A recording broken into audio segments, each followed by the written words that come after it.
क्योंकि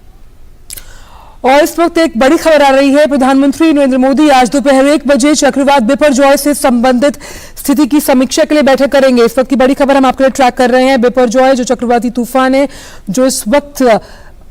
भीषण कहीं ना कहीं तबाही मचाने के लिए हम मान सकते हैं, इसके लिए तमाम जो प्रशासन है वो अलर्ट पर है। उस पर एक समीक्षा बैठक करने के लिए आज प्रधानमंत्री 1 बजे जो है वो बैठक लेंगे और सख्त एक्शन प्लान की जो तैयारी है उसकी उम्मीद जताई जा रही है। इस पर बात करने के लिए हमारे साथ हमारे संवाददाता अरुण शर्मा जुड़ गए। अरुण, तो चक्रवात बिपरजॉय पर केंद्र सरकार एक्शन मोड में नजर आ रही है और हमने देखा है कि प्रधानमंत्री अब 1 बजे इस स्थिति की समीक्षा के लिए बैठक करने वाले हैं। इसको लेकर और क्या अपडेट है आपके पास?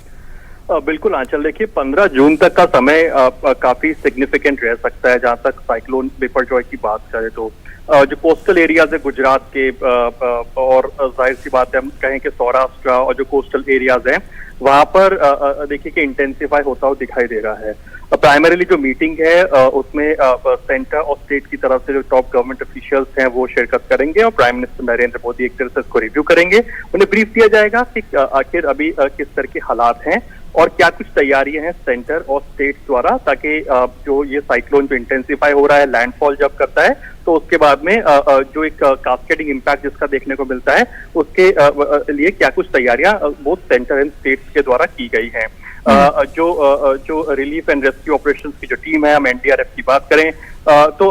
उनको भी एक तरह से डिप्लॉय करने की यहाँ पर जो है उसको जो डिप्लॉय किया जाएगा। सबसे इम्पोर्टेंट बात यह है कि प्राइम मिनिस्टर नरेंद्र मोदी पहले भी हम देखा कई सारे साइक्लोनिक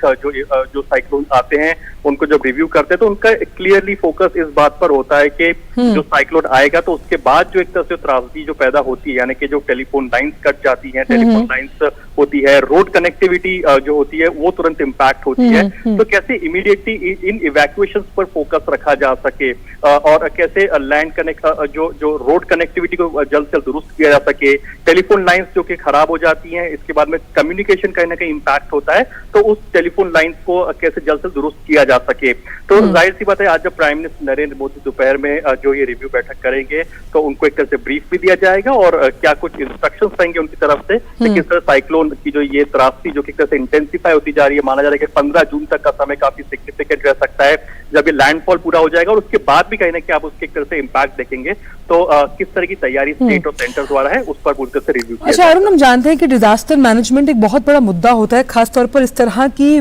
जो विपदा है उससे निपटने के लिए। तो किस तरह से राज्य प्रशासन मुस्तैदी के साथ डिजास्टर मैनेजमेंट पर काम करेगा, उस लिहाज से भी ये बैठक बेहद अहम।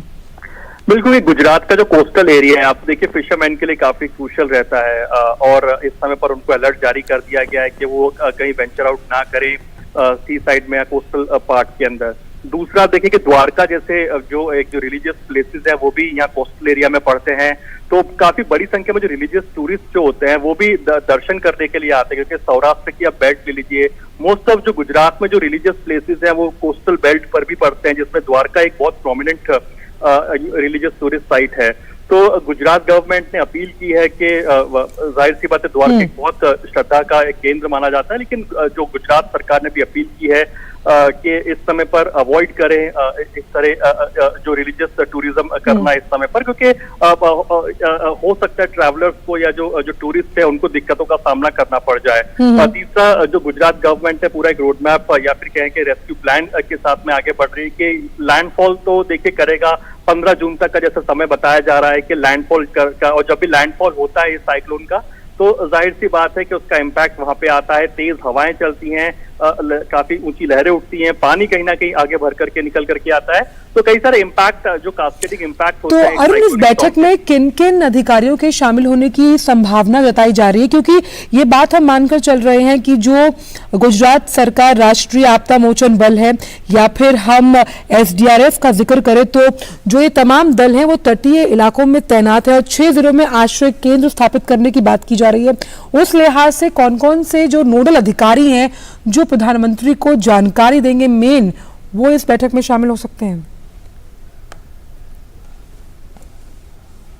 डिजास्टर्स को जब कॉम्बैट करने की बात होती है तो प्राइम मिनिस्टर के whole of the government approach रहता है इसमें प्राइम मिनिस्टर ऑफिस के जो टॉप गवर्नमेंट ऑफिशियल्स हैं वो शामिल रहते हैं, स्टेट और सेंटर के जो top government officials including the cabinet ministers, for example जैसे कि गुजरात के जो होम मिनिस्टर है वो और जो इंडिया के जो होम मिनिस्टर है वो यहाँ पे मौजूद रहते हैं। जो हमारे जो एनडीआरएफ की जो टीम्स होती हैं उनके जो हेड होते हैं वो इसमें शिरकत करते हैं ताकि होलिस्टिक व्यू मिल सके, होलिस्टिक अप्रोच के साथ में रणनीति को बनाया जा सके, जिससे प्राइम मिनिस्टर नरेंद्र मोदी को ब्रीफ किया जाता है। इससे पहले भी हमने देखा है कि जब इस तरह के साइक्लोनिक लैंडफॉल होते हैं, साइक्लोन जब इंटेंसिफाई करता है तो देखिए कि महाराष्ट्र का अभी देखिए कि मुंबई की अगर हम बात करें तो वहां पे भी देखिए तेज हवाएं चल रही हैं, इंटेंसिफाई होता हुआ दिखाई दे रहा है। सेम इम्पैक्ट गुजरात में भी दिख रहा है। तो कहीं ना कहीं इसमें देखिए दो गवर्नमेंट का भी एक तरह से आपस में काफी इंपॉर्टेंट रोल हो जाता है, स्टेट गवर्नमेंट का, तो कैसे इस रेस्क्यू एंड रिलीफ ऑपरेशन को अंजाम दिया जा सकता है, जो कास्केडिंग इम्पैक्ट है उससे कैसे निपटा जा सकता है। तो बिल्कुल आज की बड़ी खबर यही है कि प्रधानमंत्री दोपहर 1 बजे स्थिति की समीक्षा के लिए बैठक करेंगे। जब हम बिपरजॉय का जब हम जिक्र कर रहे हैं और साफ तौर पर इस समीक्षा बैठक में तमाम उन मुद्दों पर चर्चा होगी